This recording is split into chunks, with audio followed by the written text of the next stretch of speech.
Hi friends, I'm Abby and welcome back to my channel. Today I'm going to be unhauling some books. So if you don't know, I live in quite a small London apartment and I don't have a lot of shelf space. I have these two shelves and that is it, and as you can probably tell from the way that they look, they are stuffed to the brim. I mean, you're only seeing this small snapshot, but they are stuffed all the way up, and the top of the shelf above the shelf is stuffed as well. So I have to be really quite harsh with which books I keep, because I do keep bringing in books, and as you've seen, I've done quite a few hauls this year. I've been buying lots of books, which means that I need to be making room for those books. That is the intention with what I'm doing today. I've had a little pile like slowly building up on my left.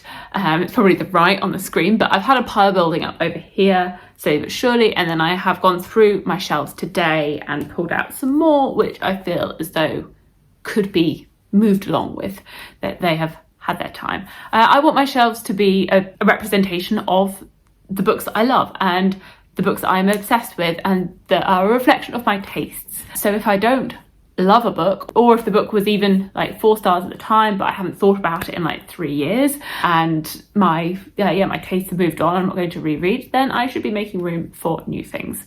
So let's just dive in. So yes, as I said, some of these are a mix. They're generally a mixture of things. I don't think there's anything here that I really like hated. I just have moved on from it and I don't need it. So one of my more recent reads that I realised just did not work for me, and I'm still a little bit sad about it because in theory it should have worked for me, is Fireborn by Rosario Munda. This is it's a YA fantasy. It has dragons in it, sort of a school setting. We're following a post-revolution world, 2 characters that are training to become dragon riders. One of them comes from the previously elite family and has been in hiding, and one of them is from a more low-born family. And in theory, based on the elements in it, I thought I was going to love it. I thought I was going to be obsessed with this series because so many people rave about it, and it was fine.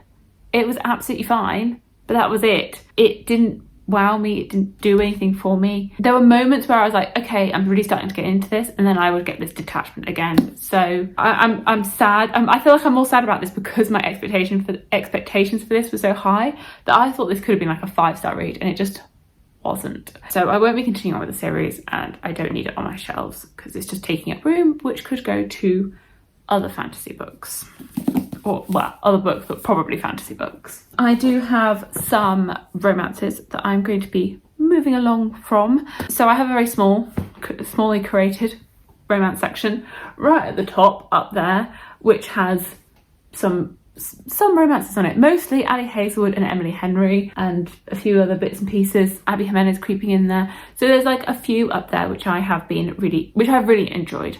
But I do find a lot of the time with romances that I don't want to reread them. So that is what this is. This is just romances which were good, they were fine, they were fun, but I don't need the physical copy because I'm not going to reread, and that they haven't left that much of a lasting impression on me. So I have 2 by Talia Hibbert, Get a Life, Chloe Brown, and Take a Hint, Danny Brown. I never bought Eve Brown. These were fun. These were fun. I enjoyed these, but I don't think I'm going to reread them. So I don't need them because they were just a fun time, and I think they were pretty cheap. So it's no real loss. It's no real loss. I also have 7 Days in June by Tia Williams, which was, I was about to say fun, but it was quite hard hitting.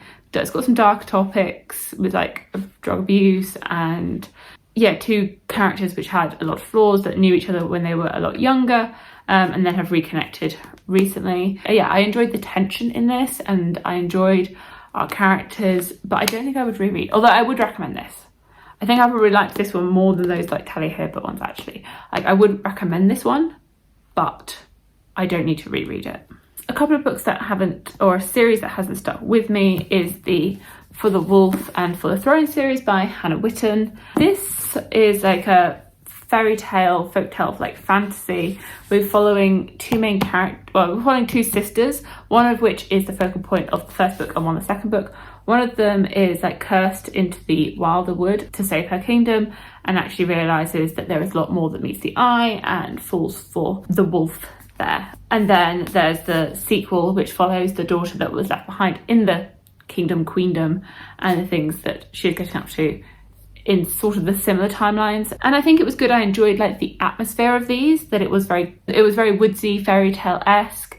The romances were done well, but I wasn't obsessed with them, so I don't feel as though I need to keep these, but they were fun at the time. And I do have Hannah Witton's other series to start, The Foxglove King, which I'm definitely still interested in trying that series out and seeing how I enjoyed that one, because I did definitely enjoy these. I'm just not obsessed. I'm also going to be unhauling The Blood Trials by Annie Davenport.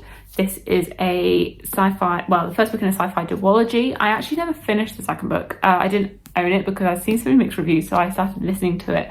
And then I got like 75% of the way through, and then I went on holiday and just gave up. But I did really enjoy this first book, and I think the first book was quite strong. I gave it like a 4 stars, but because it's just sort of sat there by itself on my bookshelf, I don't feel like I need it. And I do have a couple of other series where I've unhauled like the rest of them, and I've just kept the first book. But that's where I feel as though I was obsessed with the first book, and I wasn't really obsessed with this. In this, we're following our main character, Ikenna, whose grandfather has died, or so she thinks, until at the beginning of the book she finds out that he was actually murdered, and so she enters into this training academy to sort of find his murderer. And yeah, and there's like these war games there, and the threat of a rising war from another empire. So I think there were lots of elements in this that I enjoyed, but it should have been a trilogy, and it wasn't, so I felt as though there were too many flaws with it. Okay, I have a whole sort of chunk of a series here, which all of these books I enjoyed. I definitely enjoyed these. I think it was like 2021 when I was reading this series, and I read all 9 books in the series, and I'm keeping the first 3, but I'm going to be unhauling the following 6. So this is the 4, 5, 6, 7, 8, 9 in the Chronicles of Ixia. So I'm going to keep 1 through 3. Those are my favourite ones. So Poison Study, Magic Study and Fire Study.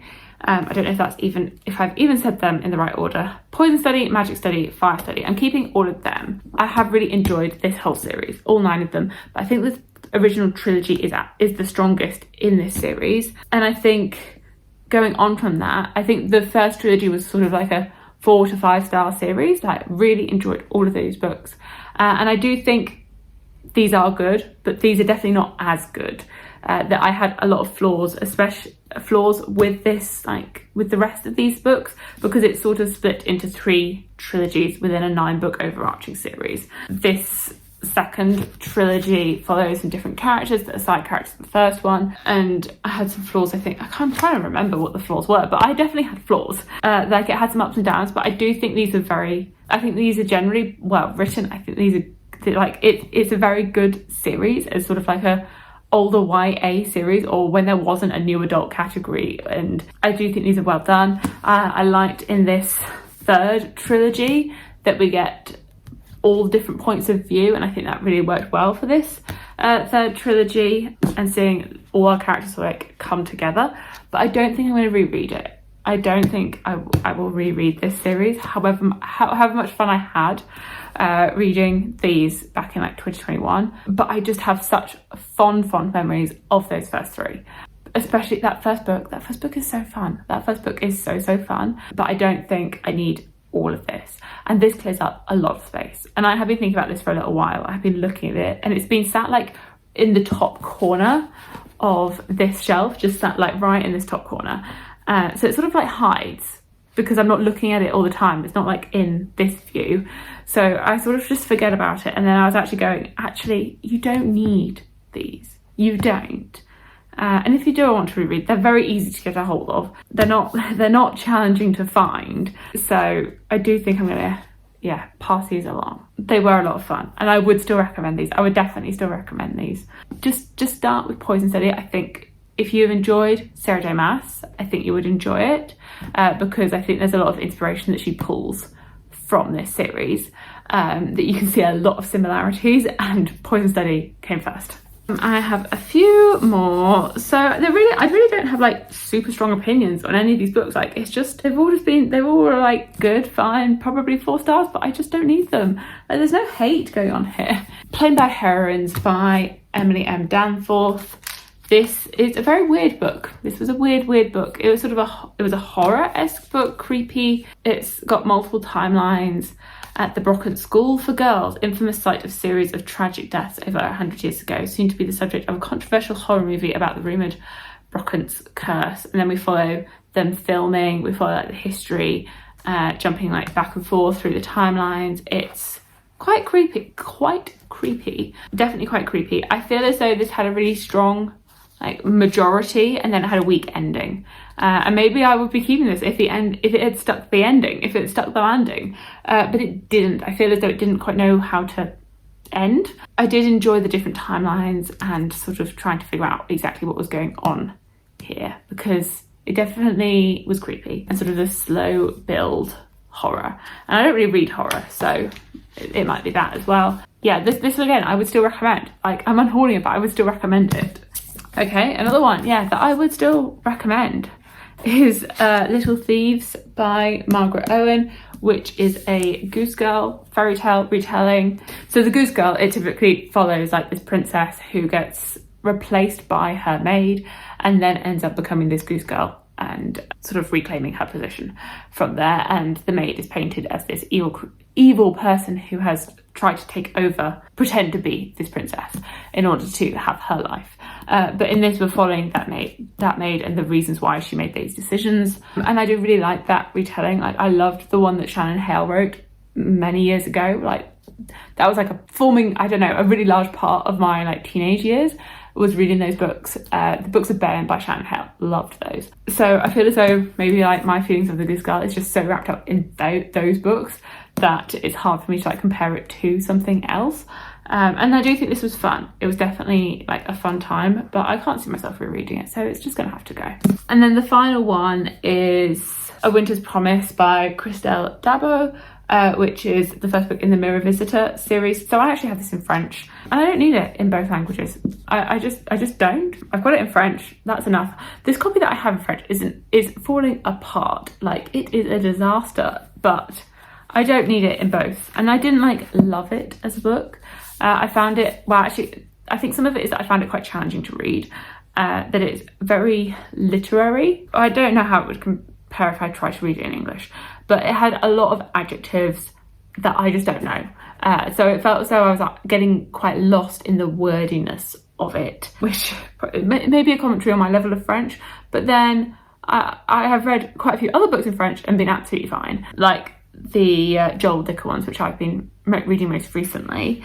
I mean, potentially still give this series a try. It's a bit weird for following a main character, Ophelia, who gets betrothed to this, what she views as like a monster from another kingdom. And in this world, everyone's on these like floating arcs like this. And she has magic that she can walk through mirrors, I think it is, and is able to like tell the history of an object just by touching it. So it's got a really interesting like interesting magic system and like politics at play within these different arcs. Maybe I should like try and get back into this and like read the second one, but it just hasn't happened. It just hasn't happened. So I just don't feel like I need this one, because I'm not going to be collecting them in both English and French. So I could just stick with them with buying it in French. Although at this point I may need a new edition of the French one because it is so falling apart. I mean, I can show you, can find it. Yeah, so this is the book that I bought, and I'm really good with my books. Like, you can see them. I keep good care of my books. It's not like I'm throwing them around or like really, I don't know, abusing them. But this is this book, and it is like the whole thing is just falling apart. The whole thing, like, absolute mess here. So it just all fell apart, the whole thing. So yeah, I think I will just keep this edition, which seems a bit funny when you're like, I'm gonna unhaul the nice hardback, which is in a very nice condition, and keep this absolute mess of a book. But that's what's happening. I'm keeping the edition that's falling apart because it is the one I actually read. So there we go. There we go. That is that. So anyway, those are the books that I will be unhauling to try and make room for all of the ones that I am buying, because there's been too many of them, and there are still more books that I would like to buy. The books just call to me. They do just call to me. Let me know how your shelf space management is going, and thank you so much for watching, and I will see you in my future videos. Bye.